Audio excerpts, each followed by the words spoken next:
ओम श्री गणेशाय नमः।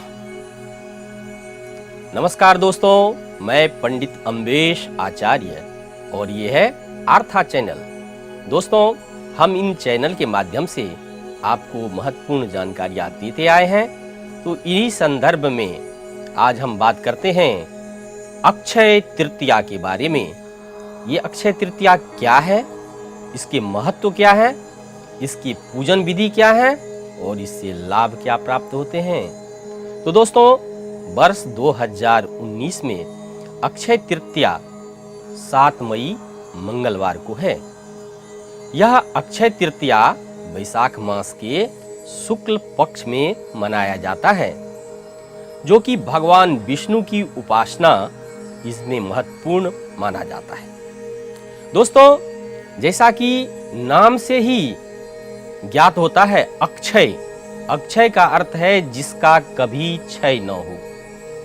तो ऐसे चीजों में जिसका कभी क्षय नहीं हो, तो क्या क्षय नहीं हो, हम जो भी काम करते हैं इस तृतीया को, उसका क्षय नहीं होता है। अर्थात हमारे शुभ फल के, शुभ कर्मों के जो फल हैं उसका क्षय नहीं होता है।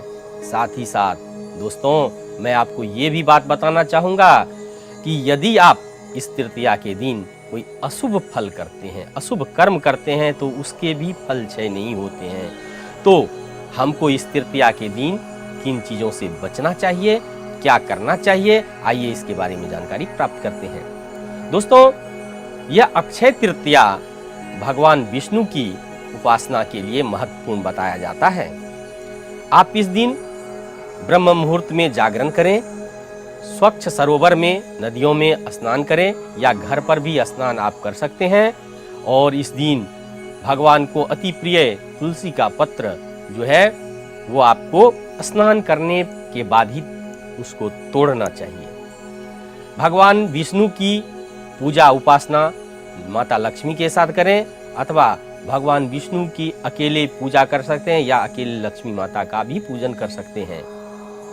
इस तृतीया के दिन दान का विशेष महत्वपूर्ण फल बताया गया है। शास्त्रों में दान कहा गया है कि व्यक्ति का जीवन और संसार में जो हमने अर्जित किया और जाने के टाइम में सब यहीं छोड़ के चले जाते हैं, और आते जब हैं तो हम कुछ लेकर नहीं आते हैं। परंतु आपने देखा होगा कि व्यक्ति जब जन्म लेता है तो किसने ऐश्वर्य के साथ उसकी पालन पोषण होता है। क्यों होता है ऐसा? और कोई बच्चे को देखते होंगे कि बड़े कष्ट से उसका जीवन, क्योंकि उसने जो अपने पूर्वार्जित पुण्य किया था उसका वो फल भोगने के लिए बड़े ऐश्वर्य से उसका बचपना भी बीतता है। और जो हम जीवन में जो भी कर्म करते रहे होते हैं उसका सुख या दुख के रूप में फल हमको आता जाता रहता है। परंतु जब हम जाने लगते हैं तो हमारा घर यहीं छूट जाता है, हमारी गाड़ी बंगला सब यहीं छूट जाता है। लेकिन जाता क्या साथ है? तो हमने जो गरीबों को जो पुण्य किए, जो दान दिए, वही हमारे साथ जाता है। तो किसी ने कहा कि अक्षय की अन्य दिन तो हमने दान दिया लेकिन इसका प्रत्यक्ष फल नहीं मिला, तो उनको ये समझना चाहिए आपने जो पहले कर्म किए थे उसमें वो एडजस्ट हो गया। यानी कि ऐसा होता है कि जब हमने किसी का कर्ज लिया था, बैंक से आपने कर्ज ले रखा है और बैंक में आपने डाला 20,000 रुपया और आपने 20,000 कर्ज लिया है, तो बैंक वाला आपका काट लेगा और आपके अकाउंट में कुछ भी पैसा नहीं बचेगा। तो ये होती है कि कभी कभी हमको वो दान का फल या पुण्य का फल नहीं प्राप्त होता। इसका लॉजिक ये होता है। परंतु अक्षय तृतीया के बारे में मैं खास तौर से बताना चाहता हूं कि अक्षय तृतीया के बारे जिस दिन, अक्षय तृतीया के दिन यदि जो भी दान आप किएंगे, करेंगे या आपके द्वारा किया जाएगा, वो आपके अकाउंट में सुरक्षित रहेगा। यानी कि उस दिन आपका वो किसी बुरे कर्म में वो नहीं जाएगा। यानी कि आपका दिया हुआ दान अक्षय हो जाएगा। अनंत फल को देने वाली वो दान, वो आराधना, वो पुण्य होता है। तो दोस्तों, आपको उस दिन क्या करना चाहिए?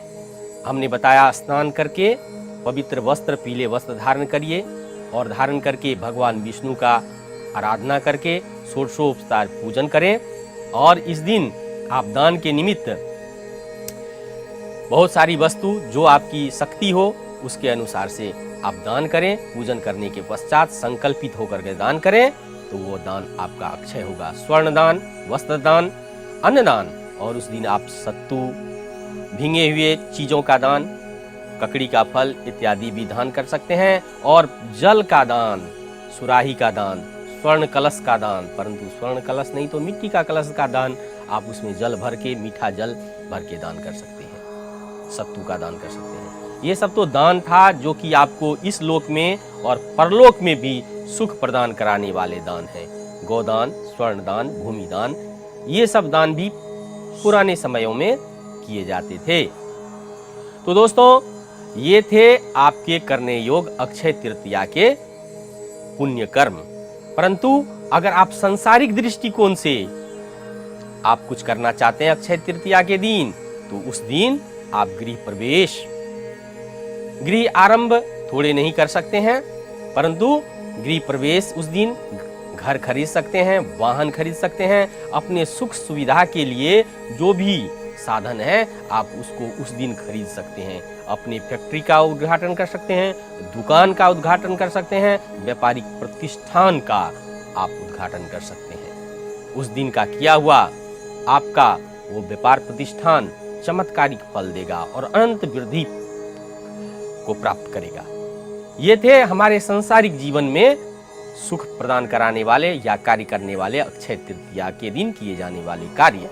अब आते हैं कि हमको क्या न करना चाहिए अक्षय तृतीया के दिन।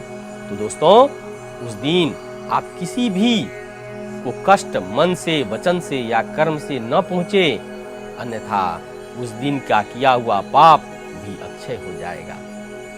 तो हम उम्मीद करते हैं कि अक्षय तृतीया का आपका यह वीडियो पसंद आया होगा।